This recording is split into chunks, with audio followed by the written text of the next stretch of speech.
యోహాను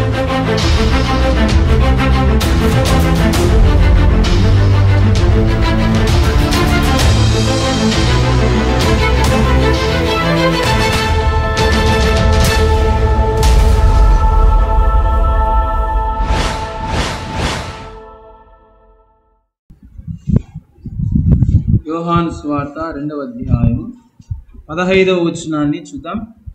తాళ్లతో కొరడాలు చేసి గొర్రెలను ఎడ్లనన్నిటినీ దేవాలయములో నుండి తోసివేసి రూకలు మార్చువారి రూకలు చల్లివేసి వారి బల్లలు పడద్రోసి పావురములు అమ్మవారితో వీటిని ఇక్కడ నుండి తీసుకొని పోండి,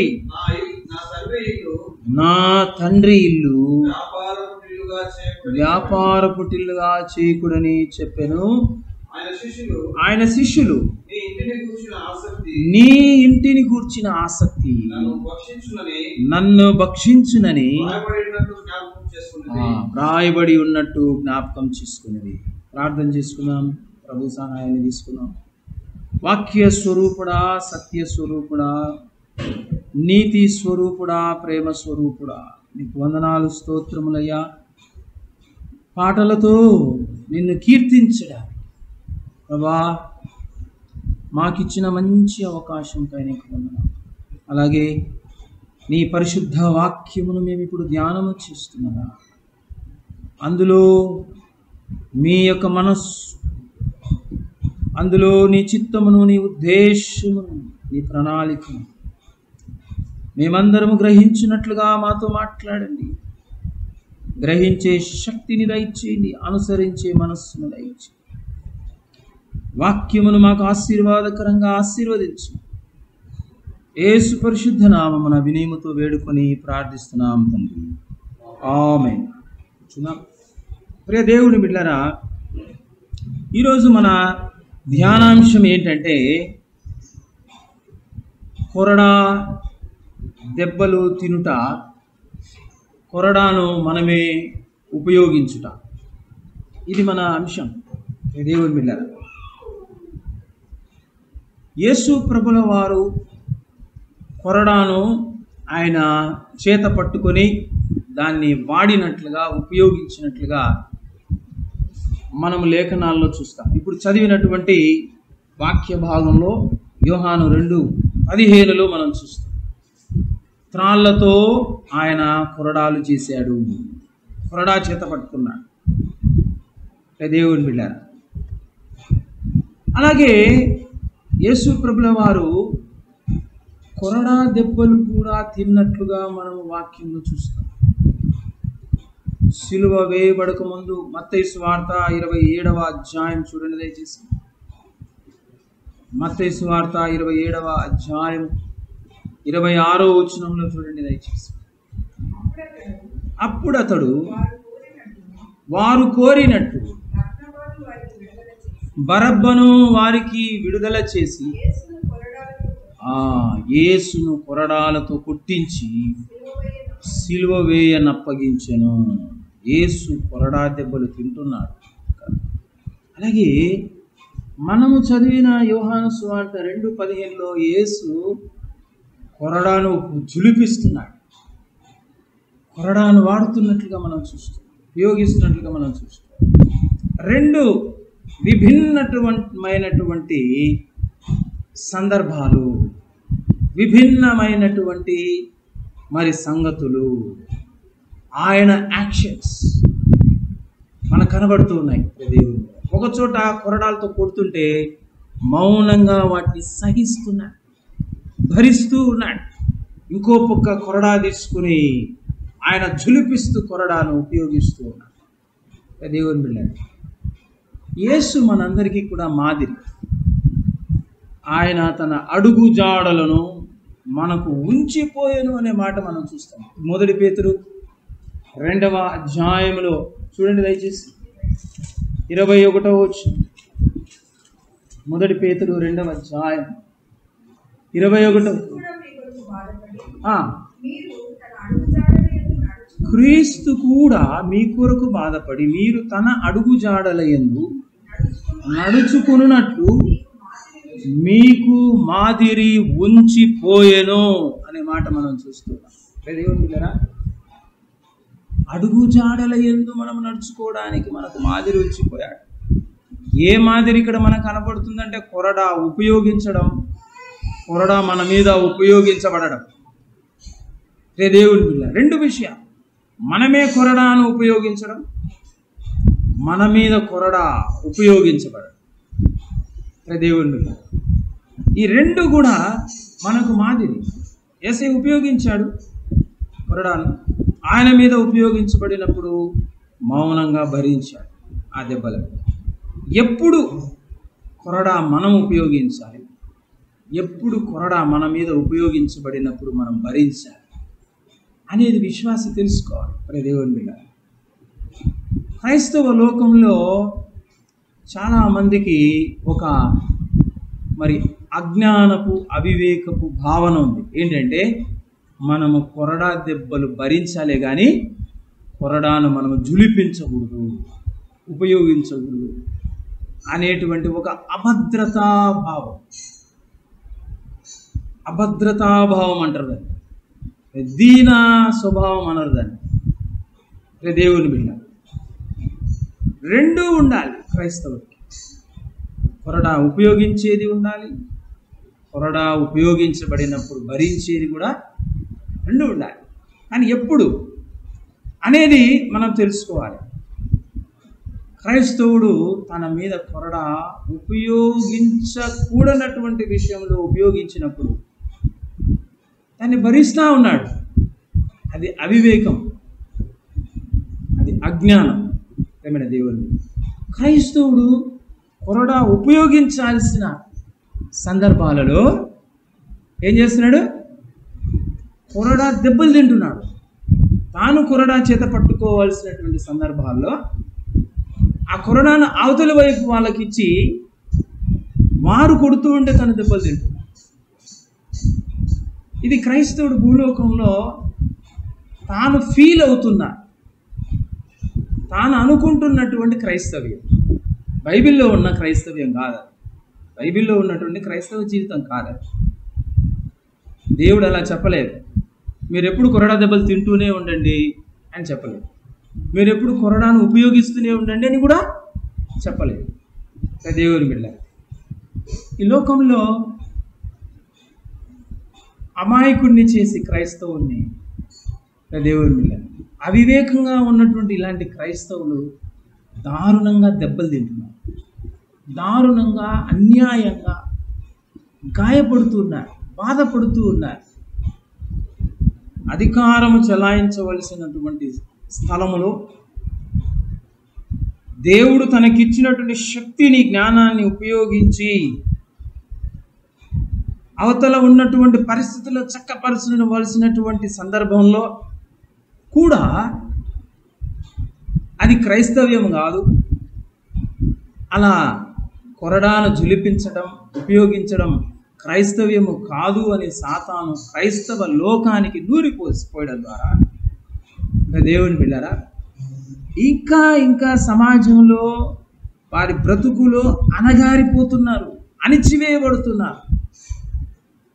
సామాజికంగా తీసుకుంటే దేవుని బిడ్డలారా, క్రైస్తవులు అలాగే దళితులు అని పిలువబడుతున్నటువంటి వారు, నేనను దళితులు సమాజం పెట్టింది మనకు అక్కడ అనేటువంటి వారు అనగద్రొక్కబడుతూ ఉండడానికి కారణం ఏంటంటే ఈ విషయం తెలియక,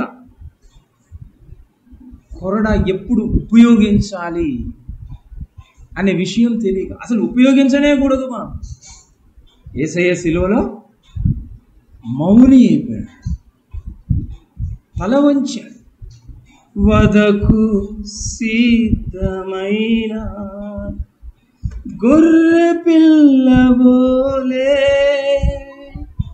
మౌన వేయా మౌనివైనావే. ఇది ఒకటే పాఠమా? ఇది ఒకటేనా దేవుడు చేసింది? Is Jesus Christ always silent? యేసు ప్రభు ఎప్పుడూ ఎల్లప్పుడూ మౌనిగానే ఉండినాడా ఈ లోకంలో? లేదే. నోరు తెరిచి గద్దించలేదా? నోరు తెరిచి అడ్డుకోలేదా? కొరడా జులిపించి తన ప్రతాపం చూపలేదా? ఈ విషయము సాతాను క్రైస్తవ లోకానికి కనపడకుండా వారి నేత్రములకు చీకటి కలగచేసి అలా మూసేశాడు దేవుడి మీద. అందుకే సమాజంలో కూడా నోరెత్తకుండా సైలెంట్గా ఉన్నాడు క్రైస్తవుడు. సమాజంలో కూడా నోరెత్తి తన కొరడా చేత పట్టుకొని జులిపించాల్సినటువంటి సమయంలో కూడా వదకు సిద్ధమైన గొర్రెపిల్ల వలె మనం ఎప్పుడు మౌనంగా ఉండాలని మౌనంగా ఉండడం వలన ఏం జరుగుతుంది తెలుసా? నీవు లోకమునకు వెలుగై ఉన్నావన్న వాక్యము నెరవేరడం లేదు. నువ్వు లోకమునకు ఉప్పై ఉన్నావన్నటువంటి వాక్యము నెరవేరడం లేదు. నెరవేరకపోతే ఏమవుతుంది? వెలుగు లేకపోతే ఏముంటుంది? చీకటి. సమాజంలో చీకటి ఉండడానికి కారణం ఏంటంటే క్రైస్తవుని కళ్ళు మూసుకొని పోయి ఉండడం, జ్ఞాన నేత్రాలు తెరవబడకుండా మూయబడి ఉండడం. ఈ విషయంలో దేవుని మీద ఎదుర్కొని ఎదిరించి అడ్డగించి అడ్డుకోవాల్సినటువంటి సమయంలో యేసు ప్రభు మౌని అయినాడు. కొరడా దెబ్బలు కొడుతున్నా మౌని అయినాడు. ఏం చేసినా మౌనంగా ఉన్నాడు. కాబట్టి మనం మౌనంగా ఉండాలి అని నిద్రపుస్తూ ఉన్నాడు సాతాను. వీపున ఎన్ని కొరడా దెబ్బలు పడుతున్నా, తన బ్రతుకులో తాను పైకి లేవలేనంతగా తన నడుములు విరగ్గొడుతున్నా క్రైస్తవుడు మౌనంగానే ఉండడానికి కారణం ఏంటంటే ఒక కోణం మాత్రమే కలిగి ఉన్నాడు. అదేంటంటే మౌనిగా ఉండాలి. కొరడా దెబ్బలు తినాలి, కొరడా దెబ్బలు భరించాలి అనేది ఒక్కటే తెలుసు.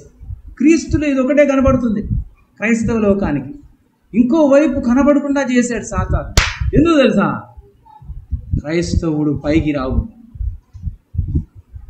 క్రైస్తవుడు పైకి వస్తే ఏమవుతుంది? వెలుగు అంతటా కనబడుతుంది.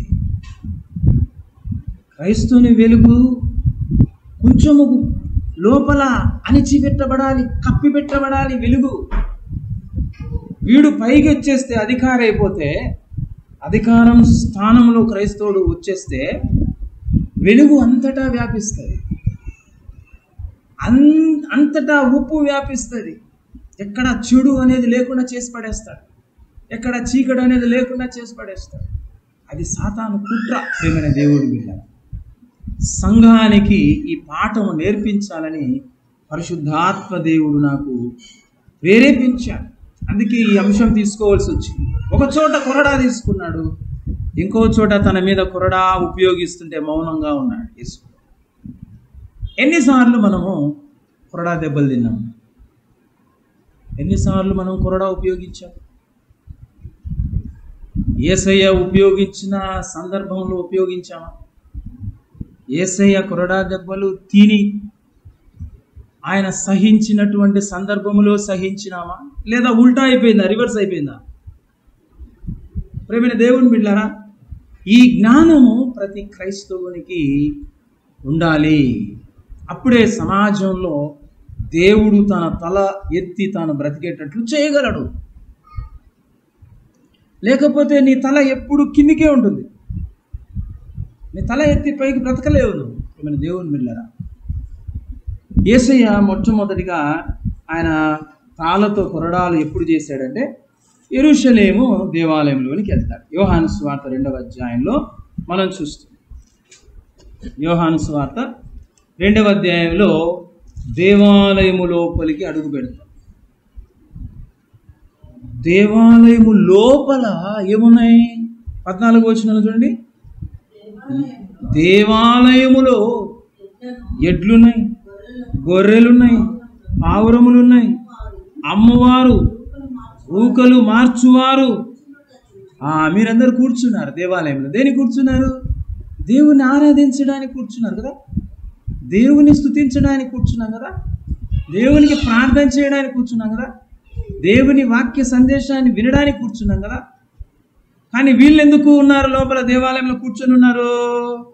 అక్కడ బిజినెస్ జరుగుతా, వ్యాపారం జరుగుతూ ఉంది దేవాలయం లోపల. ఏమైనా దేవుని బిడ్డారు, యేసయ్య లోపలికి వెళ్ళాడు. దేవుని ఏం చేశాడు అప్పుడు ఆయన అనేది మనం చూస్తే, త్రాళ్ళతో కొరడాలు చేయొచ్చా? మనము త్రాళ్ళతో కొరడాలు చేయొచ్చా? క్రైస్తవ లోకానికి సూటి ప్రశ్న. ఎప్పుడన్నా చేసావా నువ్వు? యేసయ్య ఎందుకు చేశాడు? త్రాళ్ళతో కొరడాలు చేసి గొర్రెలను ఎడ్లను దేవాలయంలో నుండి తోలివేసి అని లేదు అక్కడ. ఏమని ఉంది? గొర్రెలను ఎడ్లనన్నిటినీ అనే పదము పరిశుద్ధాత్ముడు ఉపయోగించాడు. అంటే ఎంత టైం తీసుకున్నాడండి? ఆలోచన చేయండి.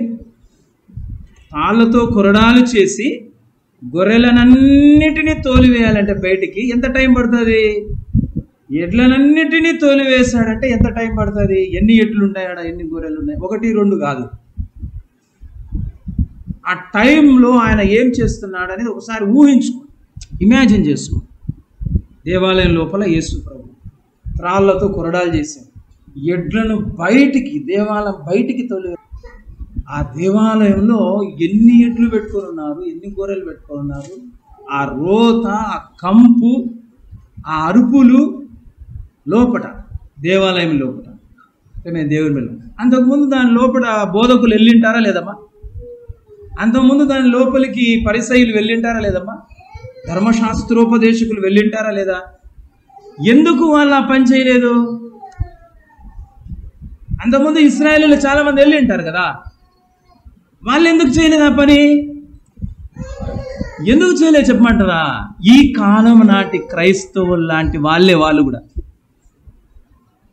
ఈ కాలం నాటి క్రైస్తవులు లాంటి వారే అప్పుడున్న ఇశ్రాయేలులు, ధర్మశాస్త్రోపదేశకులు, బోధకులు కూడా. అందుకే లోపలికి వెళ్ళి ఏమనుకున్నారంటే, ఎంత అన్యాయం జరుగుతుంది, ఎంత అవినీతి జరుగుతుంది, ఎంత అక్రమం జరుగుతుంది దేవాలయం లోపల, ఏంటి ఇవన్నీ అనుకుంటూ లోపల బాధపడిపోతూ, దేవా నీవే దిగి రావాలి, నీవే కార్యం చెయ్యాలి, మేమేమీ చేయలేము, మేము కేవలం వచ్చువారు మాత్రమే, చింతించువారు మాత్రమే, కన్నీటి ప్రార్థన చేయువారు మాత్రమే, వెళ్ళిపోవారు మాత్రమే. అది ఆనాటి వాళ్ళల్లో కూడా ఉండింది. ఈనాడు కూడా అంతే. ఈనాడు కూడా దేవాలయం లోపల ఏమన్నా జరగని, మనకు సంబంధం లేదు, అంతా ఆ దేవుడే చూసుకుంటాడు అనేటువంటి భావన ఉంది. కాబట్టే గొర్రెలు అట్లనే ఉన్నాయి, ఎడ్లన్నీ అలాగే ఉన్నాయి, కంపు, రోత, అపవిత్రత అంతా అలాగే ఉంది. ఆడ స్తుతి కేకలు వినబడాల్సిన చోట జంతు కేకలు వినబడుతున్నాయి. అమ్మా, వ్యాపారం జరుగుతూ ఉంది. అన్ని రకాల లోకంలో ఉన్న గబ్బు రోతంతా సంఘంలో అలాగే ఉంది. యేసయ్య వెళ్ళాడు లోపలికి. యేసయ్య కూడా ప్రార్థన చేశాడా? దేవా తండ్రి, ఏమి నీ ఇల్లు ఇలా తయారైపోయింది, ఏమి ఇలా ఉన్నారు వీరు, దయచేసి వీరిని శిక్షించుము, లేదా వీరికి బుద్ధి చెప్పుము, వీరికై వీరు దీనిని తోలివేసేటట్లుగా చేయుము తండ్రి అని ప్రార్థన చేసి వెళ్ళిపోయాడా? మరి ఎందుకంటున్నాను మనం ప్రార్థన చేయువారం మాత్రమే అంతా దేవుడే చూసుకుంటాడని? యేసయ్య అడుగుజాడలు కనపడటం లేదా అక్కడ? యేసయ్య తాళ్ళతో కొరడాలు చేసి అన్నిటినీ బయటికి వెళ్ళిపోయేంత వరకు అక్కడ తోలివేస్తానే ఉన్నాడు. ఆ గొర్రెలు, ఎడ్లు, పావురాలు తీసుకొచ్చిన వాళ్ళు ఏమనుకుంటారో కదా, వాళ్ళు ఎంత బాధపడతారో. నేను వీటన్నిటిని తోలివేస్తే అనుకున్నాడా? జాలి లేదా యేసయ్యకు? కనికరం లేదా యేసయ్యకు? మంచోడు కాదా యేసయ్య?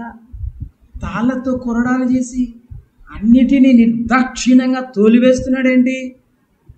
వాళ్ళు వ్యాపారం చేసుకుంటే బతుకుతారు కదా, వాళ్ళ కడుపు కోసమే కదా, వాళ్ళ కడుపు కొడుతున్నాడేంటి? దయ లేదా? కనికరం లేదా? నీకున్న జ్ఞానము దేవునికి లేదేమో, నీకున్న ఈ తెలివి దేవునికి లేదేమో యేసయ్యకు.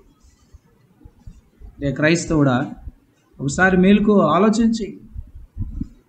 నువ్వు చేయవలసినటువంటి బాధ్యత నువ్వు విస్మరించడం వల్ల దేవుని సంఘము ఇప్పటికీ అలాగే ఉంది, ఇప్పటికీ రోతగానే ఉంది, జరగకూడనటువంటివి జరుగుతూనే ఉన్నాయి. నీ వంతు బాధ్యత ఏమిటి? రావడం, వెళ్ళిపోవడం. నువ్వు, నీ పిల్లలు, నీ కుటుంబము దేవుని కృప పొందుకుంటూ, ఆశీర్వాదాలు పొందుకుంటూ, ప్రతి అవసరత తీర్చబడుతూ ఉంటే చాలు. నీ కార్యాలన్నీ కూడా ఎప్పుడు జరగాలో నీ ఇంటిలో అప్పుడు అక్కడున్న బోధకుడు వచ్చి చేస్తా పోతా ఉంటే అన్నీ సవ్యంగా జరుగుతూ ఉంటే చాలు.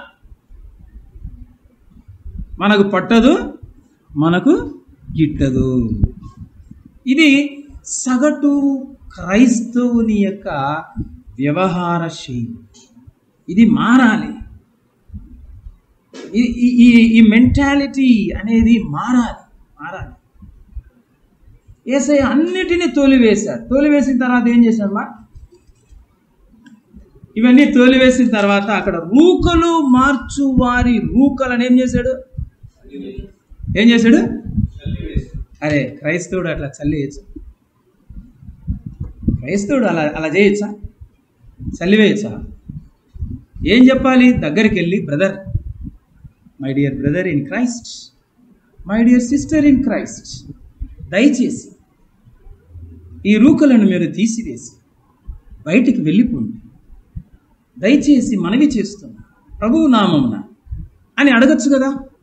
అడిగాడా? ఆ రీతిగా బ్రతిమలాడుకున్నాడా? ఏం చేస్తున్నాడు ఆయన? మంచోడు కాదా యేసయ్య? యేసయ్యలో మంచితనం లేదా? అంత దౌర్జన్యం ఏంటి? అంత లెక్కలేనితనం ఏంటి? క్రైస్తవుని యొక్క ఆలోచన ధోరణిది. ఈ ఆలోచన ధోరణి మారాలి, తీసివేయబడాలి. రూకలుంటే ఇట్లా తీసి, ఊహించుకోండి, చల్లివేయడం అంటే ఏంటో. ఇలా తీసి ఇలా చల్లుతే దేవాలయము బయట పోయి పడ్డాయి రూకలు. ఒకసారి ఊహించుకోండి యేసయ్య ఎలా అక్కడ ప్రవర్తిస్తున్నాడు. ఊహించుకోండి, రూకలు తీసుకొని ఇట్లా చల్లడం, ఎడ్లనన్నింటినీ తాళ్ళతో కొరడాలు చేసి కొడుతుంటే ఒక్కొక్కటి ఉరుకుతుంది బయటికి. ఊహించుకోండి యేసయ్య ఎలా ఆయన శక్తిని ఉపయోగిస్తున్నాడు. ఆ మూమెంట్లో యేసయ్య ఆ నడవడిక ఎలా ఉండి ఉంటుందో ఒకసారి ఊహించుకోండి. దేవాలయంలో కనికరంతో ఉన్నాడా? దయతో ఉన్నాడా? జాలితో ఉన్నాడా? జాలితో ఉన్నోడైతే అలా చేయగలడా? దేవుని బిడ్డలారా, ఎప్పుడు క్రైస్తవుడు కొరడా చేత పట్టాలి. కొరడా చేత పట్ట. నువ్వు కొరడా చేత పట్టితేనే అన్నీ బయటికి పోతాయి. నువ్వు అనుకుంటున్నావు నా వల్ల కాదు ఇది, ఆయనే చూసుకుంటాడు అనుకుంటున్నావు. నువ్వు పడితే బయటికి పోతాయి అన్నీ. మనం చేయాల్సింది చేయకపోవడం వల్లనే బయటికి వెళ్ళిపోవలసినవి వెళ్ళిపోకుండా అలాగే లోపట ఉంటూ దేవుని సంఘములో సంఘాన్ని అపవిత్రపరుస్తూ పాడు చేస్తుంది. మనకెందుకు? మన భార్య పిల్లలు, మన సంసారం, ప్రతి అవసరత తీర్చబడుతూ, ప్రతి కార్యము మన ఇంటిలో నెరవేర్చబడుతూ సవ్యంగా సాగిపోతూ ఉంటే మనకంతే చాలు. మనకొద్దు, అవసరం లేదు అవన్నీ మనకెందుకు అన్నట్టు క్రైస్తవుడు జీవిస్తూ ఉండడం యేసు మాదిరా. అది యేసు అడుగు జాడలలో నడవడమా? దేవుని బిడ్డలారా, ఆ తర్వాత ఏం చేశాడు? ఇంకో పని చేశాడు. అక్కడ ఏం చేశాడు? ఆ తర్వాత బల్లను ఏం చేస్తున్నాడు? దేవుని బిడ్డలారా, వారి బల్లలు పడద్రోసు. బల్ల పడద్రోయాలంటే ఇప్పుడు ఇది ఉంది కదా, ఈ పుల్పిట్ ఉంది కదా, దీన్ని నేను పడేస్తే శబ్దం ఎంత వస్తుంది? ఒకటి కాదు అక్కడ ఉండేది బల్లలు, చాలా బల్లలు ఉన్నాయి. అవన్నీ పడేస్తూ ఉన్నాడు, అవన్నీ పడేస్తున్నాడు. అప్పుడు ఇప్పుడు ఈ బల్లని ఇద్దరు ఎత్తాలనుకుంటా కదా. పాతకాలం బల్లలు నలుగురు కూడా సరిపోరు ఎత్తాలంటే, అంత బరువు ఉంటుంది అది చెక్క. అలా తయారు చేస్తారు బల్లలు. దేవుని బిడ్డలు, ఆ బల్లను యేసయ్య ఒక్కడే పడేస్తున్నాడు. దేవాలయంలో నుండి బయటికి పడేస్తున్నాడు. అంటే ఎంత పవర్ ఉపయోగిస్తున్నాడు, ఎంత కండబలాన్ని అక్కడ ఉపయోగిస్తున్నాడు. క్రైస్తవుడు కండబలాన్ని ఉపయోగించవచ్చా? క్రైస్తవుడు అలా దురుసుగా ప్రవర్తించవచ్చా? యేసయ్య దురుసుగా ప్రవర్తిస్తున్నాడు అక్కడ. క్రైస్తవుని యొక్క ఆలోచన ధోరణి మారాలి. అంటే యేసు ప్రభు కంటే ఎక్కువ తెలుసా మనకు?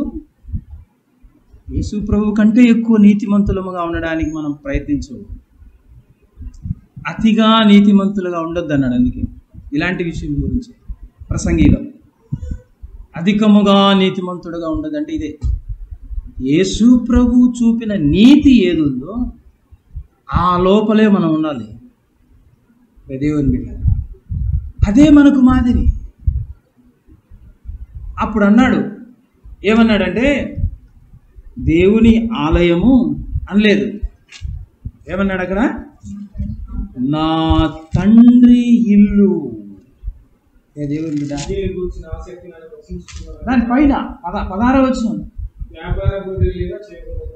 వీటిని ఇక్కడ నుండి తీసుకొని పోండి, నా తండ్రి ఇల్లు. ఎవరి ఇల్లు అది? నా తండ్రి ఇల్లు. అంటే అది ఎవరి ఇల్లు అవుతుంది? యేసయ్య ఇల్లే కదా. మా నాన్నది నాదే కదా. మా నాన్నకు వారసుని నేనా కదా, పిల్లలే కదమ్మా. అప్పుడు మా నాన్నది నాదే అయిపోతుంది. అంటే యేసయ్య అక్కడ ఆ దేవాలయము ఎవరిదని భావిస్తున్నాడు? నాది, ఇది నా తండ్రి ఇల్లు. ఎందుకు క్రైస్తవుడు సంఘాన్ని పట్టించుకోవట్లేదు? సంఘంలో యజబేలు కార్యాలు ఎన్ని జరిగినా, సంఘంలో లోక పద్ధతులు ఎన్ని ఉన్నా, ఎందుకు క్రైస్తవుడు పట్టించుకోవట్లేదంటే, క్రైస్తవుడు సంఘం అనేది నాది అనేది లేదు. ఇది నాది, నా తండ్రిది అనేది లేదు.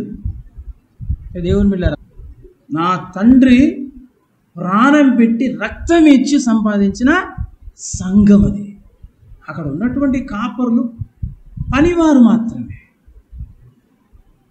అది భావించినప్పుడు, అలాంటి భావన మనలో ఉన్నప్పుడు వెంటనే యాక్షన్ తీసుకుంటాం. అదే నీ సొంతం ఇల్లే అనుకో, నీ సొంతం ఇంట్లోనే గబ్బు రోతంతా ఉందనుకో, చూస్తూ ఉంటావా? నీ ఇంటి లోపట అపవిత్రత, రోత, చెడు అంతా ఉందనుకోండి, పందులు, ఎడ్లు, గొర్రెలు, నానా రకాలన్నీ ఉన్నాయనుకోండి, నీ ఇంట్లో నువ్వు చూస్తూ ఉంటావా? ఉండవు కదా. నా ఇంట్లో ఎందుకు ఎన్ని పెడుతున్నారు, తీసుకొని వెళ్ళిపోండి అని అన్నిటిని తోలివేయవా? మరి సంఘంలో అలాంటి పరిస్థితి ఉంటే ఎందుకు పట్టించుకో? కారణం ఏంటంటే, నా అనేది మాట్లాడుతున్నాడు. చూడండి ఏమంటున్నాడు? నా తండ్రి ఇల్లు, నాది ఇది అనేది క్రైస్తవుడికి లేదు. నా తండ్రి ఇల్లు ఇది. దేవుని బిడ్డలారా, ఎప్పుడైతే నాది ఇది, నా ఇల్లు, నా తండ్రి సంఘం ఇది, నా సంఘం ఇది అనేది కలుగుతుందో అప్పుడు కళ్ళు తెరవబడతాయి, అప్పుడు బాధ్యతలు గుర్తొస్తాయి. అప్పుడు మన చేతిలోనికి కొరడాలు తీసుకుంటాం. అప్పుడు అక్కడ ఉన్నటువంటి అపవిత్రమైనటువంటిని, అక్రమమైనటువంటిని తోలివేయడానికి మనం సిద్ధమవుతాం. నాది కాదు నాకెందుకు అన్నట్లుగా క్రైస్తవుడు జీవిస్తున్నాడు.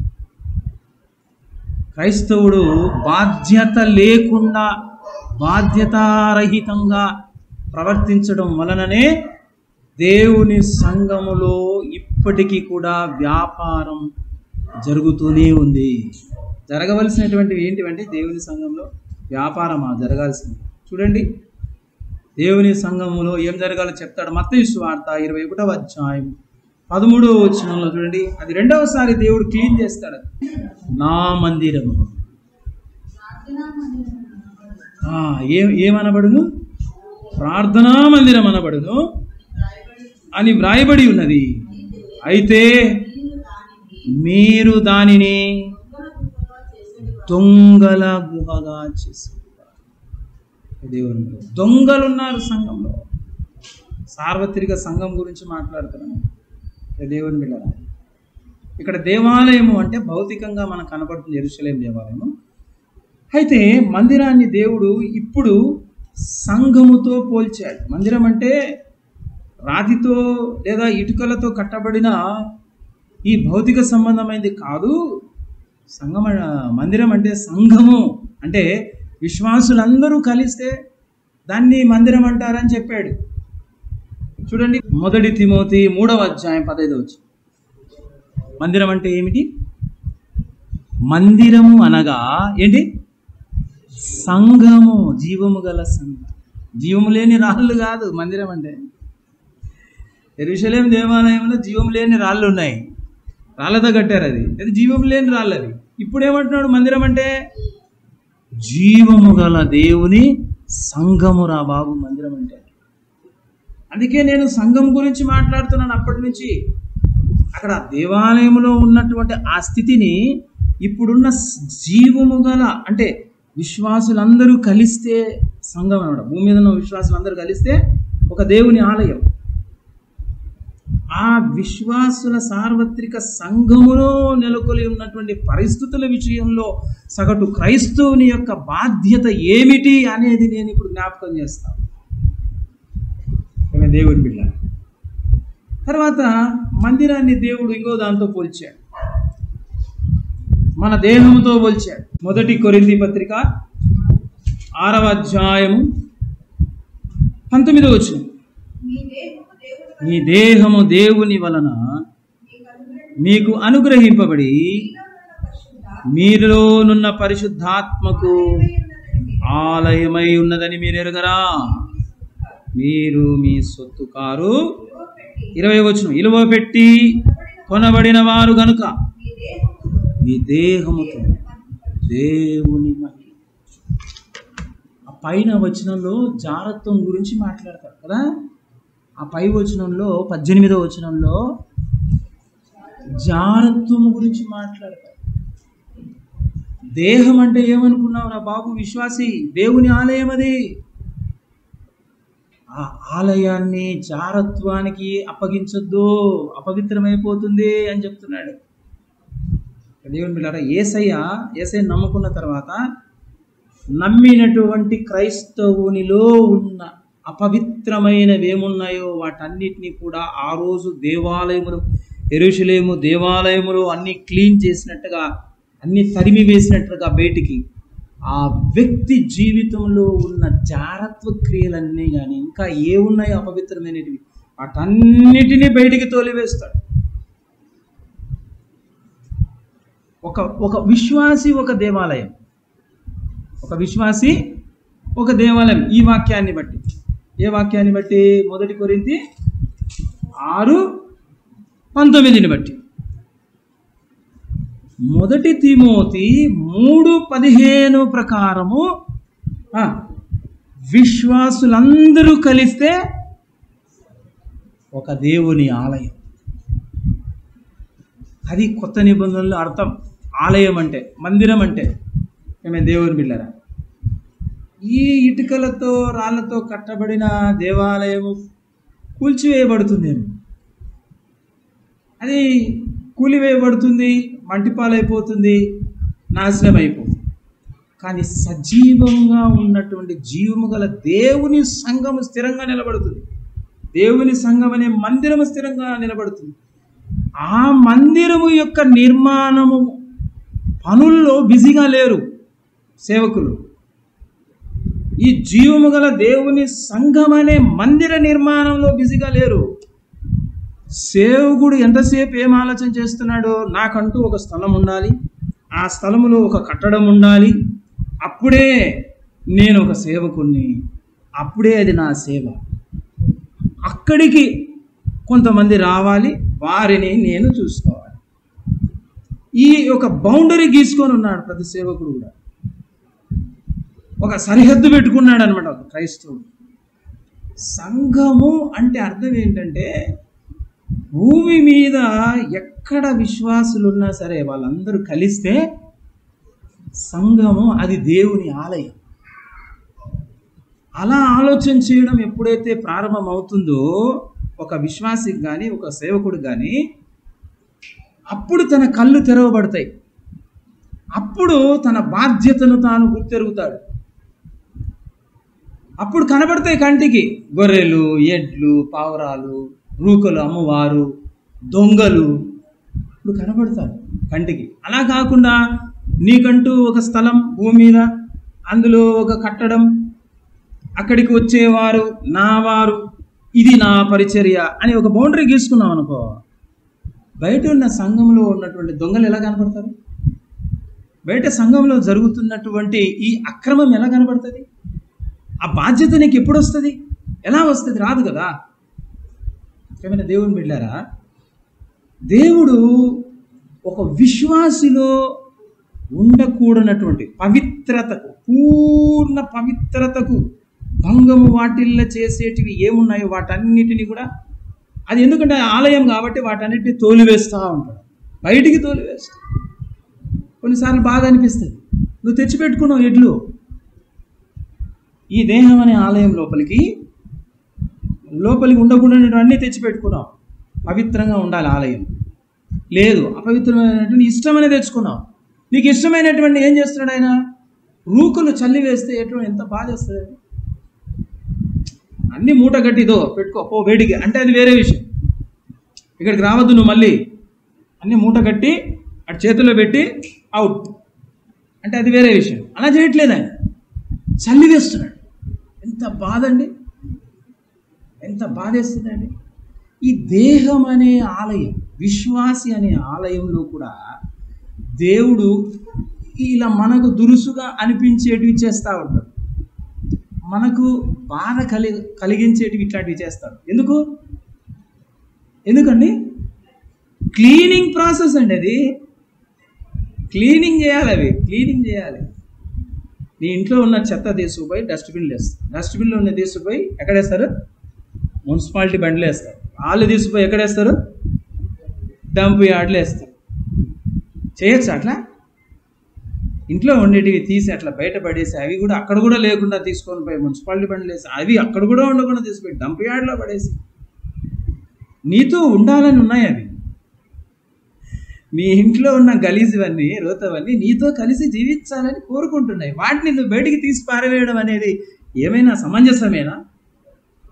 ఈ ఇంటిలో ఉన్న రోతను బయటపడేసేటప్పుడు మాత్రం నువ్వు చిరాగ్గా, నీకు చిరాకేస్తుంది రోత ఉంటే ఇంట్లో, అవునా? గలీజు ఉంటే ఇంట్లో పడేస్తావు. నీకు దయ ఉండదా దాని మీద? నీకు దయతో తీసుకొని పోయి బుజ్జగిస్తూ బయటికి తీసుకెళ్తావా? తీసి ఇసిరి కొడతావు, ఇట్లా ఊడ్చేస్తాను చీపుడుతో ఇట్లా. దేవుడు కూడా అంతే. విశ్వాసి, నువ్వు దేవునికి ఒక ఆలయం. నీ బ్రతుకులో దేవుడు నివసించడానికి అయోగ్యంగా ఏమున్నాయో, అపవిత్రమైనవి ఏమున్నాయో, గలీజువి ఏమున్నాయో, మురికివి ఏమున్నాయో అవన్నీ నిర్దాక్షిణ్యంగా బయటికి తోసేస్తాడు, ఉండకుండా తీసేస్తాడు. నీకు గాయమవుతుంది, నీకు కష్టమవుతుంది, అయినా ఆయన ఏం దయ చూపడు. అవి ఉండకూడదురా బాబు, అవి ఉంటే నీకు రోగం, అవి ఉంటే నీకు నష్టం, నేను ఉండలేను అక్కడ. పూర్ణ పవిత్రత ఉండాలి. కొంచెం కూడా డస్ట్ ఉండకూడదు, కొద్దిగా కూడా రోత ఉండకూడదు, క్లీన్గా ఉండాలి అని మొత్తం ఊడ్చి బయటికి తోసేస్తాం. అలాగే దేవుని సార్వత్రిక సంఘములో కూడా దొంగలు ఉంటారు. దొంగలు పనులు చేస్తూ ఉంటారు. డబ్బు డబ్బు డబ్బు డబ్బు డబ్బు డబ్బు డబ్బు అని. నేటి సార్వత్రిక సంఘంలో కూడా డబ్బు జబ్బు పట్టింది. డబ్బు అనేది ఒక భయంకరమైన దయ్యం, అని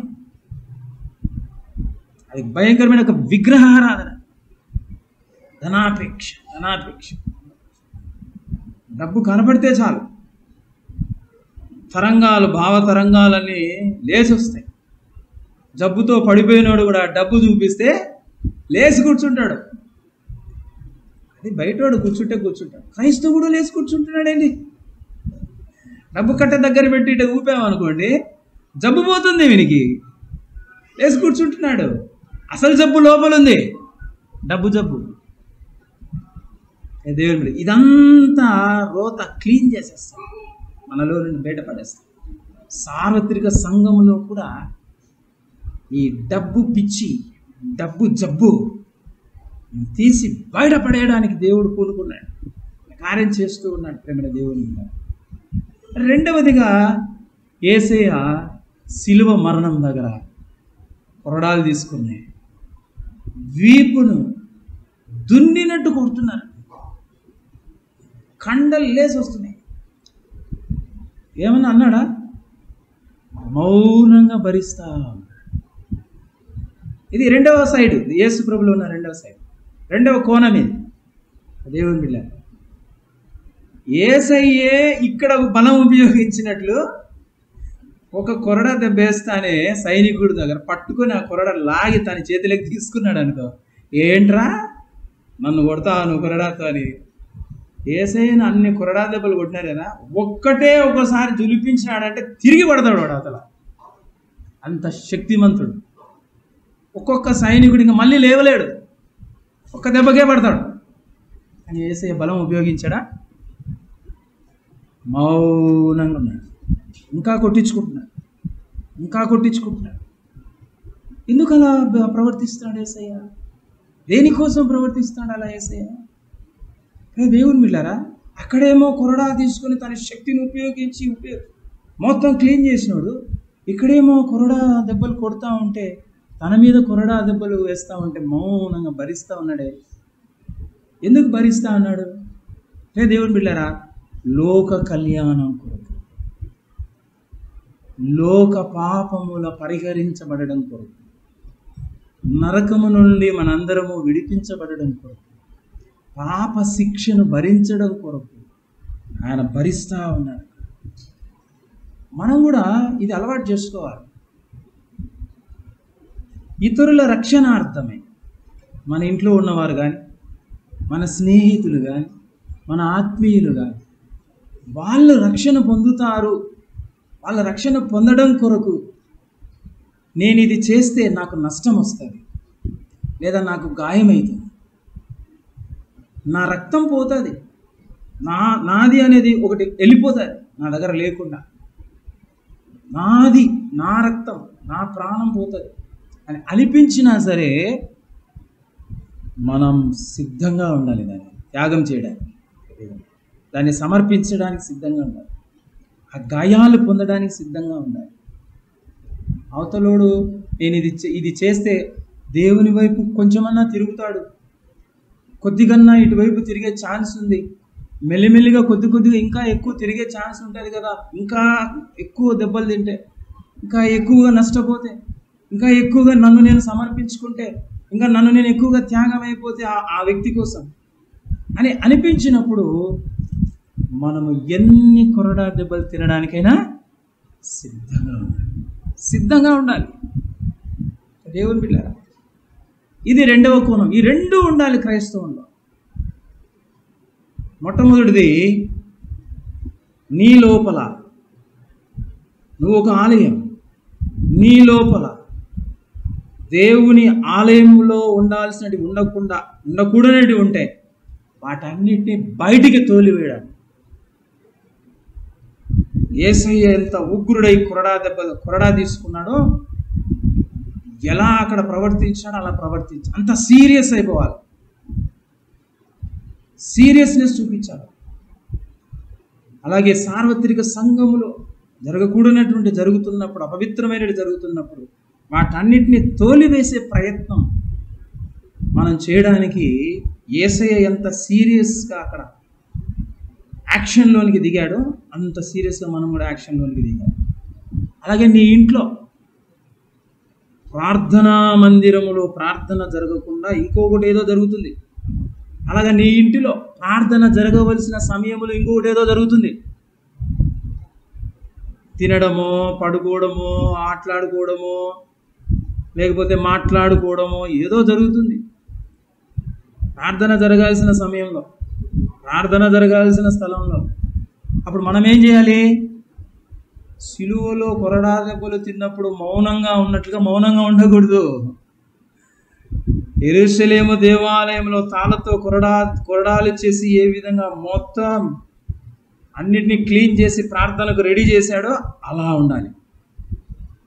ఈ రెండు రకములైనటువంటి లక్షణాలు క్రైస్తవంలో ఉన్నప్పుడే ఇల్లు వెలిగించబడతాయి.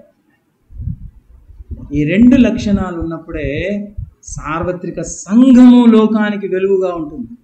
నీ ద్వారా మరొక క్రైస్తవుడు వెలిగించబడతాడు, రుచిగా మారతాడు, లోకానికి ఉప్పుగా మారతాడు. ఈ రెండు లక్షణాలు ఉన్నప్పుడే సమాజము సంఘము ద్వారా, క్రైస్తవుని ద్వారా వెలిగించబడుతుంది, బాగు చేయబడుతుంది. ఈ రెండు లక్షణాలు నాలో ఉన్నాయా? ఈ రెండు లక్షణాలు నాలో ఎందుకు లేవు? ఇంతవరకు నేను ఎందుకు అలా ప్రవర్తించలేదు? చాలా పాపం చేసి యేసు అడుగు జాడలో నడవలేదు నేను అని దేవుని సన్నిధిలో పశ్చాత్తాపడదాం, మారు మనసు పొందుదాం. నేను నీలా తండ్రి అవసరమైనప్పుడు కొరడాను చేత పట్టుకుంటాను, అవసరమైనప్పుడు కొరడా దెబ్బలు తింటాను. ఈ జ్ఞానము నాకు దయచేయి, ఈ వివేకము నాకు దయచేయి, ఈ ప్రవర్తన నాకు దయచేయి ప్రభువా అని ప్రార్థన చేసుకుందాం.